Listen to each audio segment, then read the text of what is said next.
오늘의 주제는 기쁨입니다. 기쁨. 친구들에게 전도해보면 교회 무슨 재미로 다니냐 그렇게 질문을 합니다. 일요일에도 놀지 못하고 술, 담배도 못하게 하고 또 헌금을 꼬박꼬박 드려야 되고 또 가끔 가다가 전도하라고 막 다그치는 것이 부담이 되죠. 무엇보다도 예배당에 와서 지루한 설교를 듣는 것이 너무 힘들다. 이제 그렇게 말씀하시는 분도 있습니다. 자, 우리들은 신앙의 기쁨이 그들이 알지 못하는 신앙의 기쁨이 여러분들 안에는 있습니까? 있으면 참 다행입니다만 그 사람들이 하는 말이 딱 맞네. 아유, 지루하고 힘들어. 그렇게 생각하신다면 오늘 제가 좀 여러분들에게 특별히 권면해 드릴 말씀이 있습니다. 어느 날 새벽 기도가 막 시작되고 찬송을 부르는데 어느 한 분이 막 허겁지겁 뛰어 들어오시는 거예요.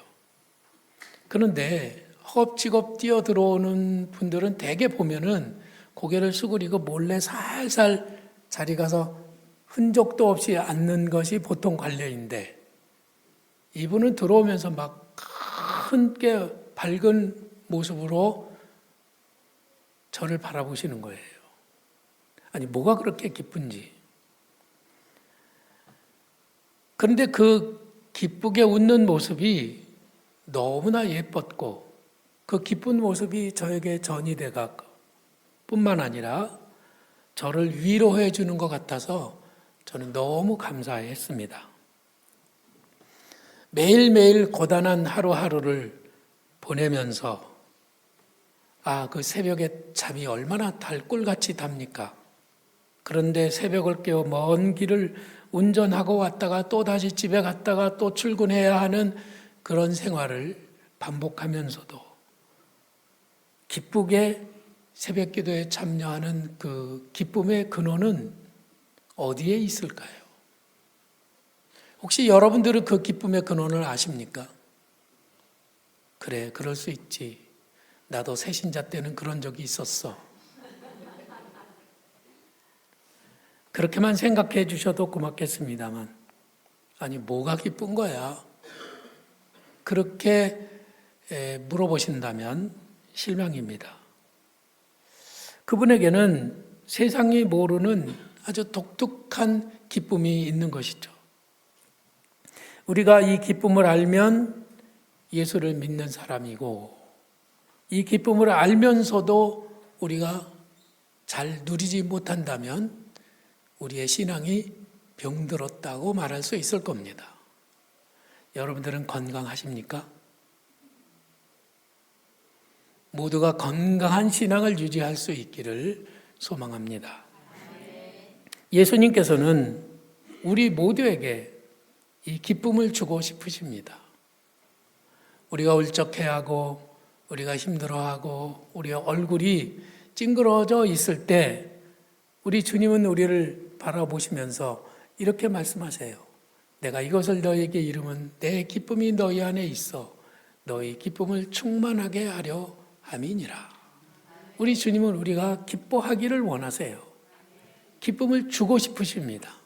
어떻게 하든지 우리가 기뻐할 수 있도록 우리에게 이것저것을 깨우쳐 주시고 계신다는 말씀인 것이죠.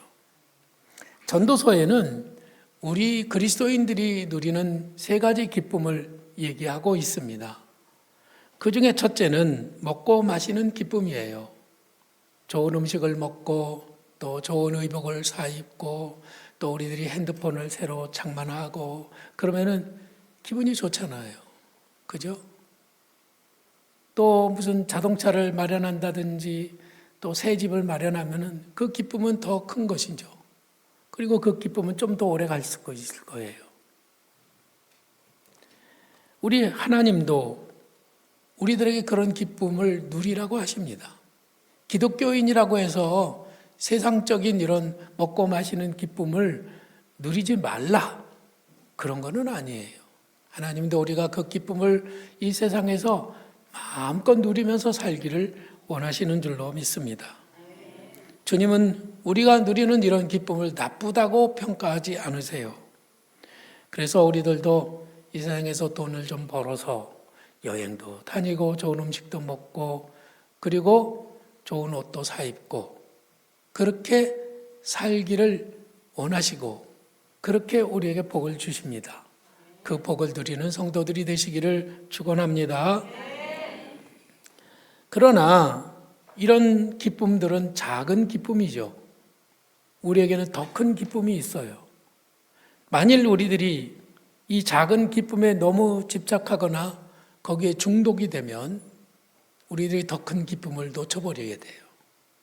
우리가 회복해야 되고 우리가 찾아야 되고 우리가 누려야 될 엄청나게 큰 진정한 기쁨이 있는데 그 기쁨을 누리기 위해서는 우리들이 이걸 절제해야 됩니다.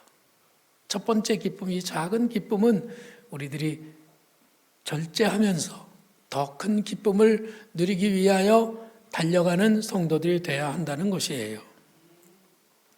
더 가치 있는 기쁨을 찾아가야 하는 것이죠. 두 번째로 우리가 누리는 기쁨은 가치 있는 일을 위해 수고하는 기쁨입니다. 보람 있는 일, 가치 있는 일을 찾아서 그 일에 우리들이 헌신하는 거예요. 여러분, 우리 교회는 토요일 오전에 반찬 봉사를 합니다. 물론 전날부터 음식을 준비해서 토요일 날 오전에 반찬 봉사를 하는데 우리가 오랫동안 벌써 4년 정도를 우리가 이 반찬 봉사에 힘써 왔습니다. 많은 교인들이 이 일에 참여하고 있어요. 바빠서 이 일에 참여하지 못한 분들도 있지만은 아마 대부분 성도들은 우리 교회가 이 반찬 봉사하는 것을 좋게 생각하고 기쁘게 참여하시는 것에 대해 감사드립니다. 아직 한 번도 이거 하는지도 모르고 관심 없이 보내셨다면 여러분들이 이런 일에 자기를 들여보는 겁니다. 이것이 가치 있는 일이기 때문에 이것이 기쁨으로 보람으로 내게 돌아오는 것이에요.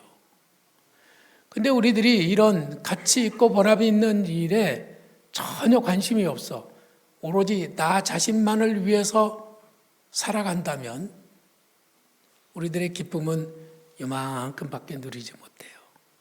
하나님은 더 큰 기쁨을 주시기를 원하시는데 우리들은 그저 내 몸뚱아리 하나 즐겁고 편안한 것 그것 말고는 그 기쁨을 누리지 못하는 것이죠. 우리들이 더 큰 기쁨을 누리는 성도들이 될 수 있기를 바랍니다. 그러나 이 두 번째 기쁨에도 한계가 있어요. 이 기쁨만으로 내가 이만하면 됐다고 생각하면은 우리는 자칫 이것이 교만이나 자기 우월이나 과시나 자기 자랑에 빠질 염려가 있습니다. 우리는 더 큰 기쁨을 사모하는 성도들이 되어야 되는 것이죠. 세 번째 기쁨은 하나님과 함께하는 영적인 기쁨입니다. 첫 번째 기쁨은 육신의 기쁨이고 두 번째 기쁨은 우리 마음의 기쁨이고 세 번째 기쁨은 우리 영혼의 기쁨이에요. 우리 하디기념교회 성도들은 이 세 번째 영적인 기쁨까지를 충만히 누리는 그런 행복한 그리스도인들이 되시기를 축원합니다. 사도 바울은 우리더러 이런 기쁨을 누리라고 말씀하고 있습니다. 주 안에서 기뻐하라. 내가 다시 말하노니 기뻐하라. 이 기뻐하라는 이 말씀, 때때로 우리들은 그렇게 살지 못하잖아요. 안 기쁠 때가 있는 거예요. 그런데 성경은 항상 기뻐하라고 말씀하세요. 우리가 어떻게 하면 항상 기뻐할 수 있을까요? 오늘은 우리가 어떻게 항상 기뻐할 수 있을까를 생각해 보는 겁니다. 첫째는 하나님을 기뻐하는 것입니다. 하나님 살아계시죠? 하나님 지금도 우리를 사랑하시죠? 그 하나님을 생각하면 내가 기뻐할 수밖에 없는 거예요. 할렐루야. 하나님을 기뻐하는 겁니다. 때때로 우리들은 돈이 없어서 먹을 것이 없어서 때때로 입을 옷이 없어서 우리들의 마음이 우울해지는 때가 있단 말이에요. 그런데 우리들은 그것에 상관하지 않고 하나님을 기뻐하는 그런 사람이 되는 것이 바람직하다는 말씀이에요. 개를 키우는 집에 신방을 갔는데 그 집 주인과 대화를 나누면서 개가 아빠를 더 좋아합니까? 엄마를 더 좋아합니까? 물어봤어요. 엄마는 매일 밥을 줍니다. 아빠는 개를 데리고 산책을 합니다. 밥을 주는 엄마를 더 좋아할까요? 산책하는 아빠를 더 좋아할까요? 개를 키워보지 않으신 분들은 밥 주는 엄마를 더 좋아하지, 밥이 최고야 이렇게 생각하시겠지만 모든 개들은 100% 산책하는 아빠를 더 좋아합니다. 자기와 놀아주는 사람을 더 좋아하는 것이죠. 우리들은 어떻습니까? 돈이 더 좋습니까? 하나님이 더 좋습니까? 개들은 어떤 면에서 보면 우리들보다 더 영적이에요. 밥보다 주인이죠. 그런 점에 있어서 우리들은 개에게 배워야 되는 거예요. 훌륭하잖아요. 근데 개가 타락하면 어떻게 되죠?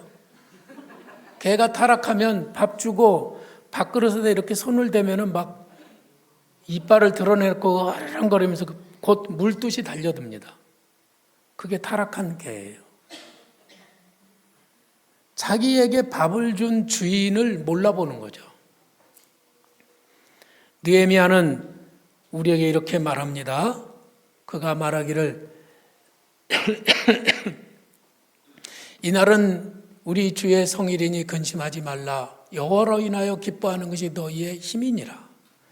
하나님을 기뻐하는 것이 우리의 힘이 된다는 거예요.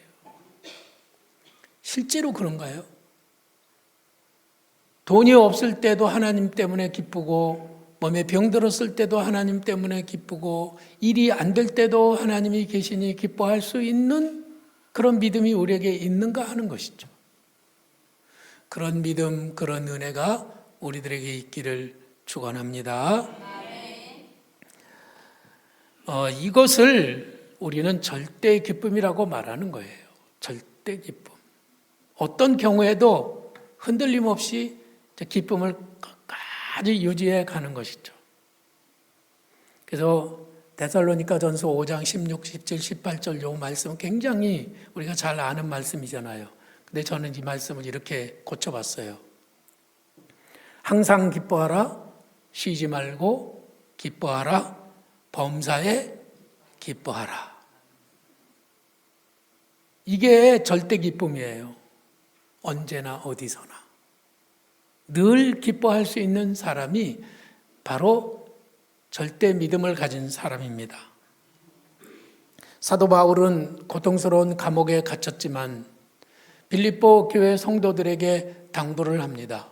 주 안에서 기뻐하라. 내가 다시 말하노니 기뻐하라. 이 기뻐하라는 말을 계속하면서도 자기는 피곤하지 않대요. 왜냐하면 이것이 너에게 유익하기 때문이라고 말씀하십니다.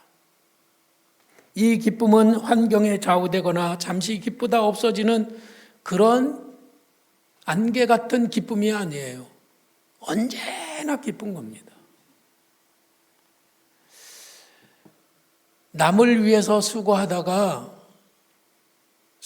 기쁘죠. 그런데 이 수고가 언제 보람이 없다고 생각이 들 때, 아유, 저 사람은 내가 언제까지 도와줘야 되는 거야 하는 그런 생각을 하게 되면은 다시 기쁨이 사라지고 마음이 어두워져요. 그럴지라도 끝까지 계속 기뻐할 수 있는가 하는 것이죠. 김장을 이제 다음 주에 김장을 한다고 그랬잖아요. 김장을 하면은 막 또 일하는 사람 열심히 부지런히 하지만은 어떤 때는 몸과 마음이 지쳐가지고 막 힘들 때가 있어요. 그럼 제가 얼굴을 가만히 보고 눈치를 살피죠. 그러면 기쁨이 사라질랑 말랑 하는 것을 보게 돼요. 그러지 말라는 거죠. 끝까지 항상 계속해서 언제나 기뻐할 수 있는 그런 믿음을 우리들이 절대 기쁨이라고 하는 것입니다. 성숙한 그리스도인은 이 온전한 기쁨을 늘 누리며 사는 것입니다. 세 번째는 지금은 힘들고 어렵지만은 우리가 더 영원한 기쁨을 바라보고 기뻐할 수 있습니다. 우리 예수님은 어떠셨느냐면은 그 앞에 있는 기쁨을 위하여 십자가를 참으사 부끄러움을 개의치 아니하시더니 하나님 보좌 우편에 앉으셨느니라. 예수님은 십자가를 꼭 참으셨어요. 십자가의 고난이 얼마나 대단합니까? 정말 그건 도망치고 싶은 그런 고난이었지만 그분 앞에 엄청난 큰 기쁨이 있었는데 그 기쁨은 바로 하나님 보좌 우편에 앉는 기쁨이었어요. 하나님이 인정해 주시고 하나님이 칭찬해 주시고 하나님이 위로해 주시는 그런 기쁨이 그 앞에 있기 때문에 지금의 어려움을 극복해 갔던 것이죠. 지금 우리들도 힘들 수 있어요. 여러분들의 개인적인 삶도 보통 어려운 게 아닐 수 있습니다. 그러나 그 힘들고 어려운 상황을 우리들이 어떻게 기쁨으로 이기느냐 하면은 저 앞에 있는 더 큰 기쁨, 우리가 상상할 수 없는 어마어마한 기쁨, 하나님의 칭찬, 하나님의 위로, 하나님의 상주심, 이런 기쁨을 우리들이 바라보고 오늘을 이겨낸다고 하는 것입니다. 너무나 힘들고 아프고 캄캄한 상황이라도 여러분들 힘을 내시고 기뻐할 수 있기를 바랍니다. 그러나 이거는 단지 설교일 뿐이에요. 실제 현실에 부닥치면은 저도 그렇게 잘 안 돼요. 그래서 기쁨을 잃어버리기가 너무 쉬운 거예요. 지금 여기 계신 분들 중에서 목사님 저 너무 기쁘고 행복해요 한 사람은요 한 10명도 안 될 거예요. 저도 알아요. 왜냐하면 저부터도 그렇게 큰 기쁨이 아니거든요. 아마 성지순례에서 막 돌아온 사람은 막 기분이 들떠가지고 있을지 모르지만 우리들 현실 가운데 살던 사람들은 뭐 삶의 짐이 막 엄청나죠.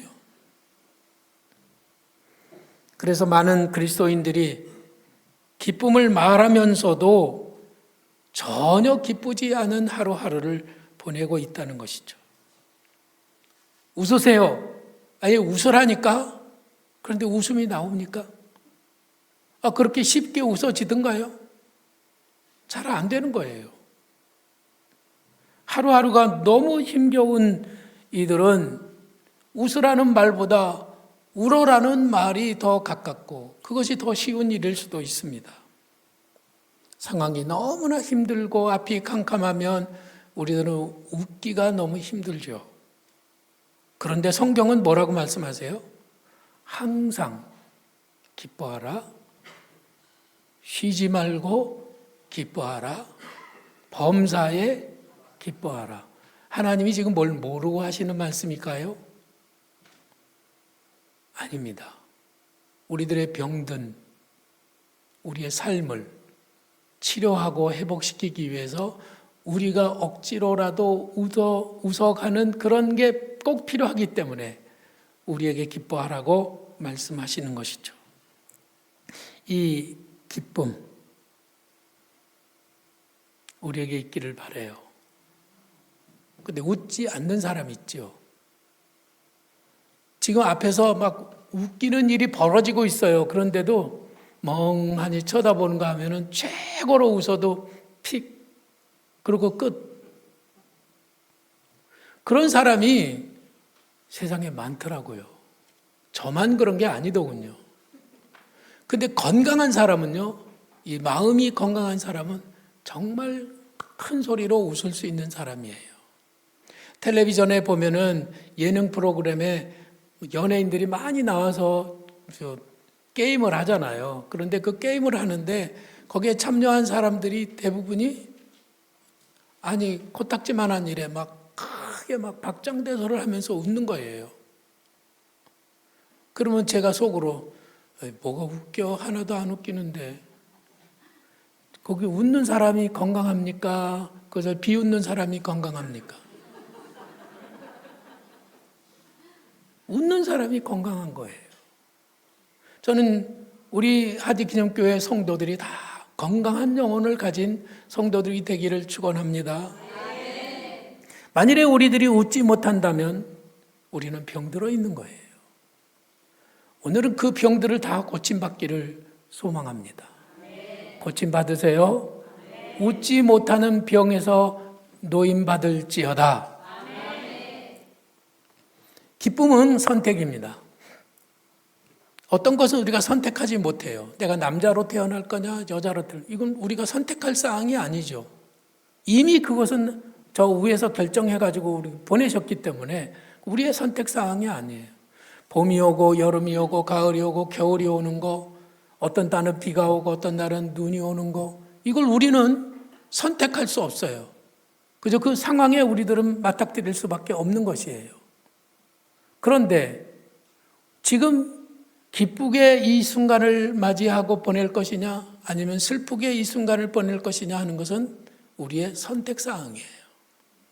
그렇지 않습니까? 우리는 언제나 이 선택의 갈림길에 있습니다. 마음이 울적하고 되는 일이 없는 지금도 우울감에 빠져서 한없이 나의 삶을 저주하면서 시간을 보낼 것인지, 그럼에도 불구하고 나는 하나님을 인하여 기뻐하며 이 시간을 보낼 것인지 하는 것은 지금 내 선택에 달려 있다고 하는 것이에요. 우리는 하나님 살아계심을 믿습니다.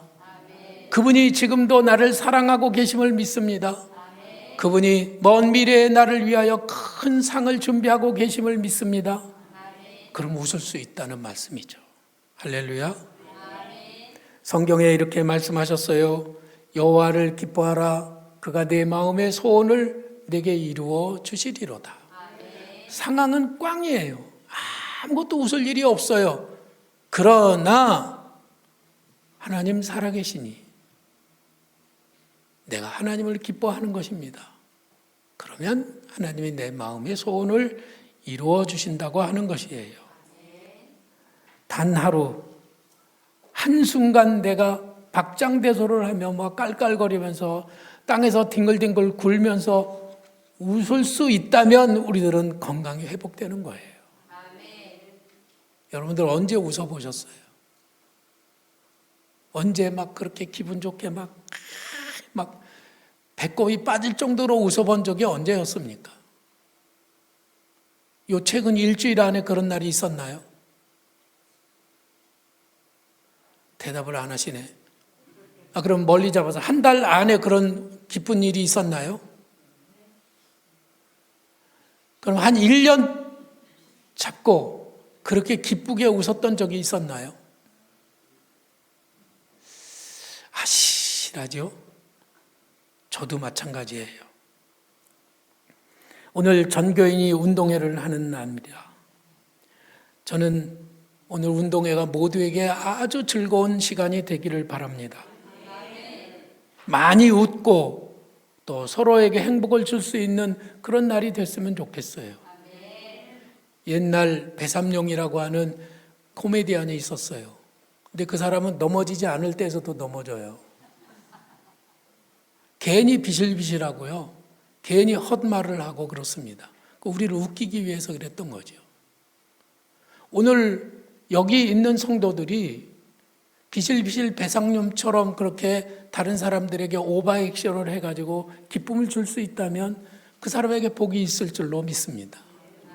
그런 사람의 행동을 보고 또 우리들이 웃어줄 수 있다면 우리들도 행복한 사람이 된다는 말씀이에요.